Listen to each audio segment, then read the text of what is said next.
편안한 채널에 오신 여러분 안녕하세요. 조민진입니다. 인트로 영상에서 프랑스 파리 시내 보여드렸는데 어떠셨어요? 2019년 5월에 파리 갔을 때였는데 그때가 에펠탑이 생긴 지 130주년 되던 해여서 막 화려하게 조명 쇼도 하고 기념행사를 하더라고요. 프랑스 대혁명 100주년 되던 1889년에 파리 만국 박람회가 열렸고 그때 프랑스 건축가 에펠의 경이적인 작품으로 등장했던 에펠탑, 높이가 320m에 이르는 철탑이라서 처음엔 흉물이라고 비난도 받았었지만 이젠 누가 뭐래도 파리 하면 에펠탑을 빼놓을 수가 없습니다. 그죠? 제가 여행했을 때가 5월이었는데도 되게 추웠어요. 한참 줄을 서서 전망대에 올라갔었고 마침내 생강이 흐르는 파리 시내 야경을 봤을 때의 감동이란 잊을 수가 없습니다. 여러분은 혹시 구체적으로 그리는 낭만적인 순간 같은 게 있으세요? 뭐 이건 목표라고 하기는 좀 그렇고 그냥 그랬으면 좋겠다 하고 마음속으로 생생하게 그려보는 밝은 미래 같은 것. 저는 가끔씩 그런 생각을 해요. 어느 날 아침에 문득 눈을 떴는데 파리에 가고 싶은 거죠. 그러면 그냥 그 길로 비행기 티켓을 끊어서 가벼운 차림으로, 가벼운 마음으로 파리로 가는 겁니다.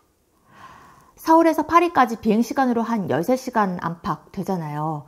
그리고 서울이 파리보다 7시간 빠르니까 서울에서 새벽에 출발하면 파리에 도착하면 낮이겠죠. 그럼 도착해서 노천 카페에서 에스프레소를 마시고 오르세 가서 그림도 좀 보고 생강 주변도 한가롭게 거닐고 그렇게 한 6, 7시간 정도 파리 시내에서 머물다가 다시 공항으로 가서 비행기를 타고 서울로 돌아오는 거죠. 파리에 오래 머무는 것도 당연히 좋은데 저는 이렇게 굳이 숙박하지 않고 사실상 당일로 파리에 다녀와 버릇하는 날이 오면 좋겠다 하는 상상을 해보곤 합니다. 사실 되게 많은 게 함축되어 있는 꿈이죠. 일단 기분 내켜서 무작정 파리로 갈 수 있는 시간적 정신적 여유가 있어야 할 테고 즉흥적이고 짧은 여행에 돈을 마음껏 투자할 정도로 금전적 여유가 있어야 할 테고 에스프레소 한 잔과 그림을 즐기기 위해서 서울에서 파리까지 순식간에 다녀올 수 있다고 생각할 수 있는 낭만을 잃지 않고 간직할 수 있어야 할 테고 당연히 체력도 받쳐줘야 할 테고 뭐 모르겠습니다. 정말 이런 날이 올지 살면서 실천해 볼 수 있을지 솔직히 확신은 없지만 막연하게 그리는 생생한 꿈 중에 하나이긴 합니다. 정말로요.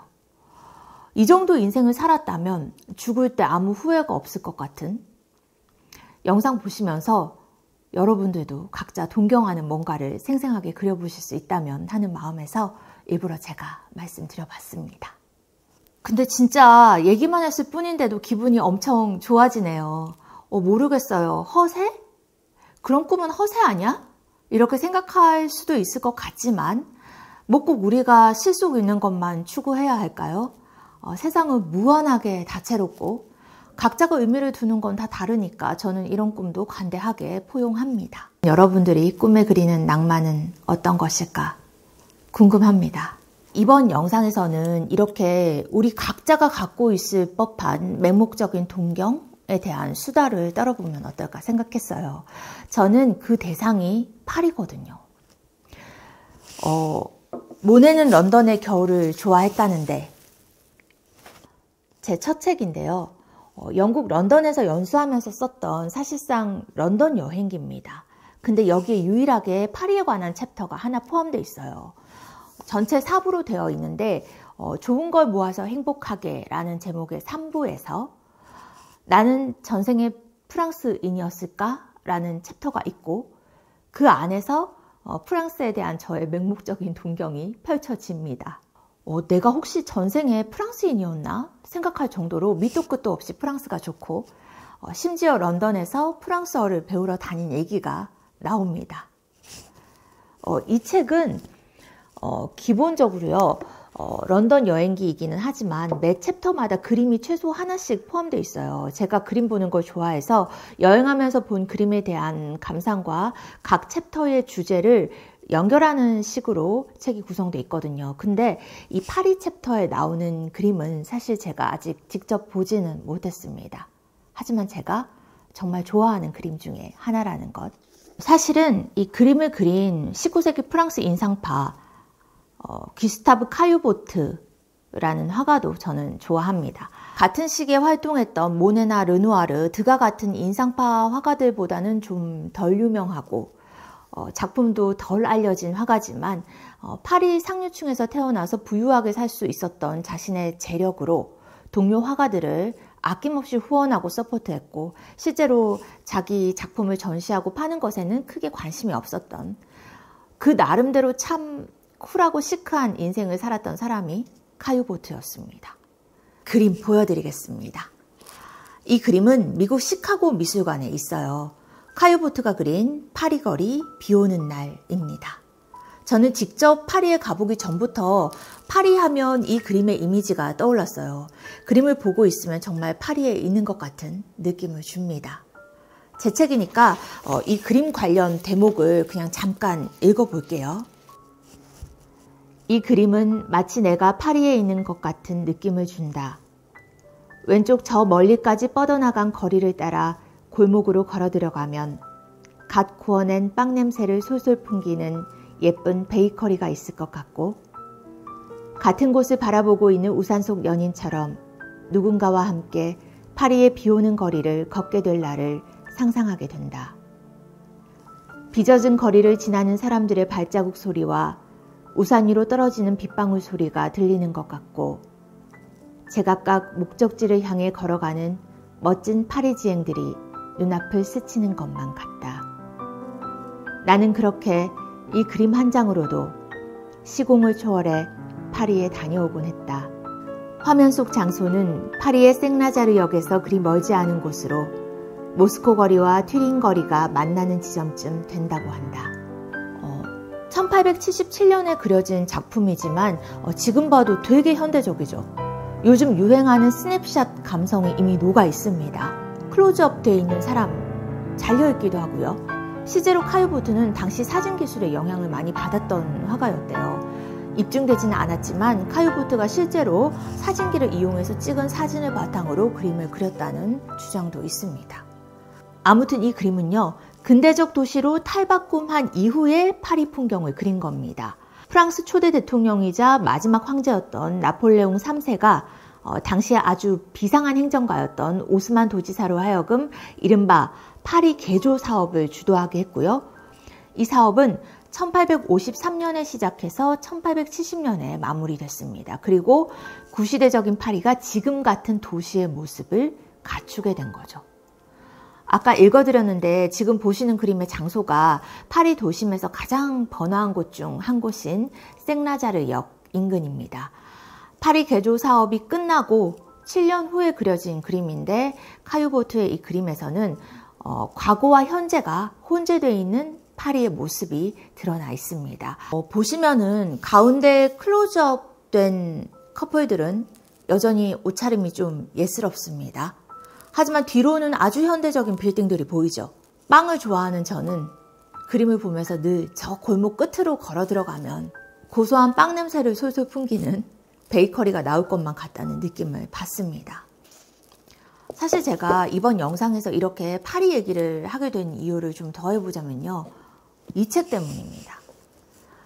나이 들어 외국어라니 라는 제목의 에세이인데 윌리엄 알렉산더라는 미국 에세이스트가 쓴 책이에요. 보니까 책이 2017년에 나왔더라고요. 제가 오프라인 서점을 돌아다니다가 이 책을 샀던 게 기억이 납니다. 근데 저는 워낙 사놓고도 제때 못 읽는 책들이 되게 많거든요. 언제나 당장 읽을 수 있는 양보다 항상 넘치게 책을 사기 때문에 그래서 이 책도 몇 년 동안 계속 책장에 꽂혀 있었어요. 그러다가 어제 우연히 뽑아서 몇 장 읽었는데 읽다 보니까 결말이 너무 궁금한 거예요. 그래서 끝까지 다 읽었습니다. 무슨 내용이냐면 이 작가가 저보다는 좀 많이 연상, 58세의 중년 남성 미국인인데요. 저처럼 무작정 프랑스에 매혹되어 있는 사람인 거예요. 뭐 딱히 프랑스에서 살았다거나 프랑스어를 유창하게 구사한다거나 그렇지도 않지만 그냥 파리라는 말만 들어도 황홀하고 가꾼 빵 냄새를 풍기는 빵집이 떠오르고 해밍웨이나 거트루드 스타인처럼 파리를 거쳐간 수많은 작가와 예술가들을 떠올리는 그런 사람인 거죠. 저도 그렇습니다. 그래서 마음속에 늘 프랑스적인 자아를 갖고 있다는 사람 너무 공감됩니다. 그래서 이 작가가 프랑스어를 배우기 시작해요. 50대 후반의 나이에. 그리고 자처해서 프랑스 현지 학원에 가서 막 2주 동안 프랑스어 몰입 수업도 받고 그러거든요. 런던에서의 제가 생각나더라고요. 아무튼 이 윌리엄 알렉산더 작가는 최근 몇 년간 그야말로 좌충우돌하면서 배웠던 자신의 프랑스어 공부 경험을 아주 유머러스한 패치로 써내려 갑니다.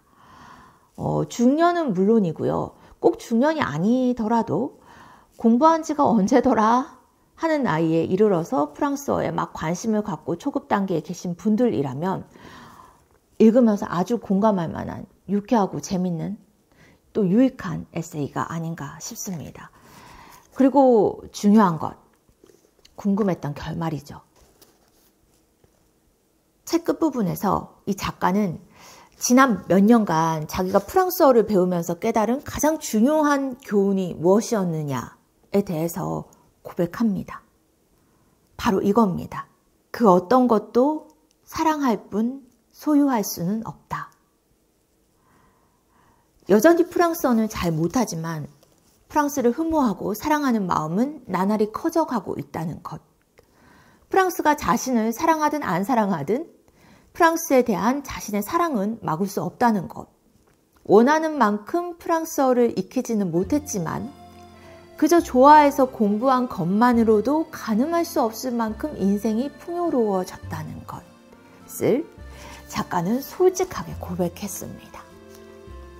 그리고 제가 이번 영상을 통해서 여러분들께 전하고 싶은 메시지도 바로 이런 것이었습니다.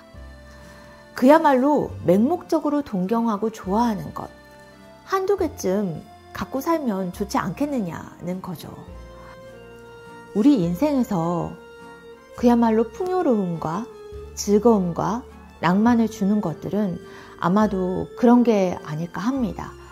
이 작가의 말처럼 설령 소유하지는 못할지라도 내가 무한정 사랑할 수 있는 것들, 그래서 나로 하여금 꿈을 꾸고 상상해 볼 수 있게 하는 것. 저는 언젠가 에스프레소 한 잔과 그림 몇 점을 단지 몇 시간 동안 누리기 위해서 훌쩍 파리로 갔다가 무심하게 금방 돌아오는 날을 계속 꿈꿔보겠습니다. 여러분들도요, 그 누구도 흉내내지 못할 풍요롭고 개성 넘치는 꿈을 꾸시고 또 실제로 이루시기를 바라겠습니다. 그럼 편안하시고요. 구독과 좋아요 또 댓글로 낭만적인 마음 보태주시면 감사하겠습니다. 또 뵐게요.